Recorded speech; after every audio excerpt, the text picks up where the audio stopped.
जय जगन्नाथ।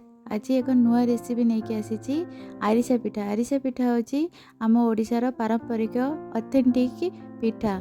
जदि मो चैनल रे प्रथम थर पर आप देखुं लाइक शेयर सब्सक्राइब निहाती करेंगे। फेसबुक रे देखुले फॉलो करने। मु 2 कप अरुआ चाउल नहीं ग्राम रे कहले 500 ग्राम अरुआ चाउल नहीं भल भाव धोई देकी मु 12 घंटा ताकू भेदी देइछि। आरिसा पिठा पाई नुआ अरुआ चाउल नेले भल पिठा हेब। अरुआ चाउल ही नेबे, बासमती चाउल नेबेनी। आरिसा पिठा पाई एबे 12 घंटा हो गलानी। मु ताकू गोटे स्टेनर रे छाणी देकी किछि समय स्टेनर रे 10 मिनिट पाखापाखि रखीदेले पानी सब निगिड़ी जीवो। तापर मु एठी गोटे कॉटन कपड़ा नेइछि।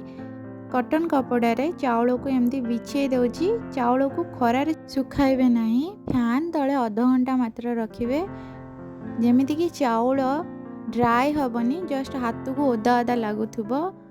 मुझे खंड गुड़ नहीं, खंड गुड़ को काटिकी आगु रखी दौची। आपणों पाखे थिबो पानी गुड़, जदि पानी गुड़ यूज करथिबे। मुझे 500 ग्राम रो नहीं चाउल, तो ये मु 300 ग्राम रो गुड़ नेबी। 2 कप होची चाउल तो 1.5 कप नौची गुड़। चाउल आ गुड़र जदि परफेक्ट माप नवा ताले पिठाटा भल हो, ना टाण हब ना नरम हब, परफेक्ट आरिसा पिठा हेब।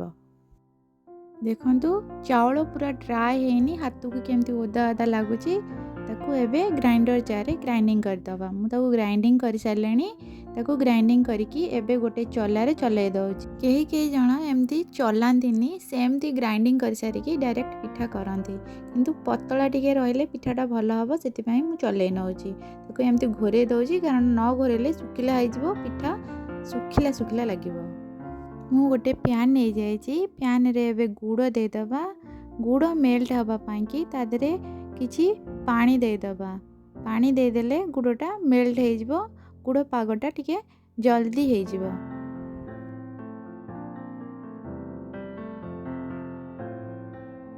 एबे देखिबा गुड़ पाग हेलानी कि नाही।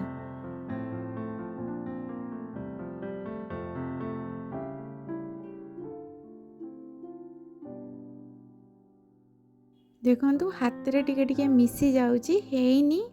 जदि नरम पाग हबो पिठा भांगी जीवो। सेति पई आ गोटे मिनिट, मात्र गोटे मिनिट परे देखिबा।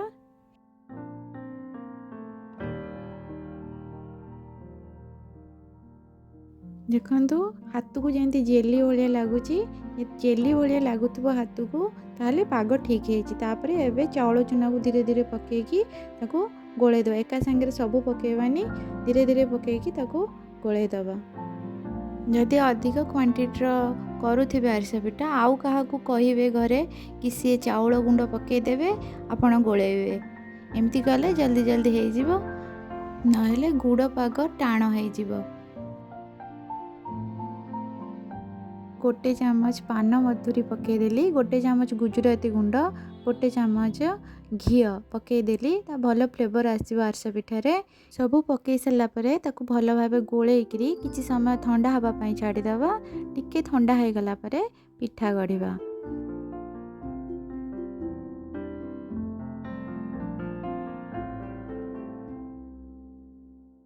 मु गोटे पॉलिथीन नहीं, पॉलिथीन साहाय्य पिठा करी।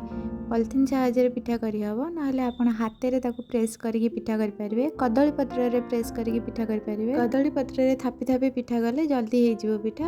आपण माने कदली पत्र ट्राई करिवे। मो बाहर कदली पत्र नथिला, सेति पई मु पॉलिथीन रे यूज करछि। मु किछि राशि नहीं जाइछि, एपट सेपट रे लगे देबी। आपण खाली पिठा करि परिबे, ना एंती राशि टा देले भल फ्लेवर आसीबो। राशि राशि फ्लेवर आसीबो, भल लागिबो खाइयाकू। ये तेल गरम हवा पाई कि बसई देछि। तेल गरम है कि नहीं, मु छोट गोटे गुड़ा एमती पकई देखुची। तेल गरम हो जाइथिले गुड़ाटा ऊपर को धीरे धीरे पळे आसीबो। वर्तमान तेल गरम हो गलानी। एबे पिठा पकेबा। पिठा मीडियम आंच रे ही पिठा करिवे, नहेले सब ऊपर पोड़ी जिवो, मझिरे कंचा रहि जिवो। हेति पई मीडियम आंच रे पिठा करिवे। गोटे गोटे ही पिठा कले पिठा भल हबो। एका संगे 2-4 एमती पिठा पकई देले पिठा सब लागी जिवो, पिठा भल हबनी। ଆପଣମାନଙ୍କୁ ମୋ ଏ ରେସିପି ଭିଡ଼ିଓ କେମିତି ଲାଗୁଛି, ଭଲ ଲାଗୁଛି, ଖରାପ ଲାଗୁଛି କମେଣ୍ଟ ବକ୍ସରେ ଜଣାଇଲେ ମୁଁ ଆପଣଙ୍କୁ ଥ୍ୟାଙ୍କ ୟୁ ଜଣାଇପାରିବି। କେଉଁଠୁ ଆପଣ ଦେଖୁଛନ୍ତି ନିହାତି କମେଣ୍ଟ ବକ୍ସରେ ଜଣାନ୍ତୁ। ଦେଖନ୍ତୁ ପିଠାଟା ହେଇଗଲାଣି। ପିଠା ଏମିତି ହିଁ କେତେ ସୁନ୍ଦର ଦେଖାଯାଉଛି। ପିଠା ଖାଇବାକୁ କେତେ ସୁଆଦିଆ ଲାଗିବ, କେତେ ଭଲ ଲାଗିବ। ଆପଣମାନେ ମଧ୍ୟ ଅତି ସହଜ ଉପାୟରେ ଆରିସା ପିଠା ଘରେ କରିକି ଖାଇପାରିବେ। ଯଦି ଆପଣମାନଙ୍କୁ ମୋ ଏ ରେସିପି ଭଲ ଲାଗୁଛି ପ୍ଲିଜ୍ ଗୋଟେ ଲାଇକ୍ ନିହାତି ସବସ୍କ୍ରାଇବ୍ କରିବେ। ଆଉ ଗୋଟେ ଭିଡ଼ିଓରେ ଦେଖାହେବ। Thank you for watching.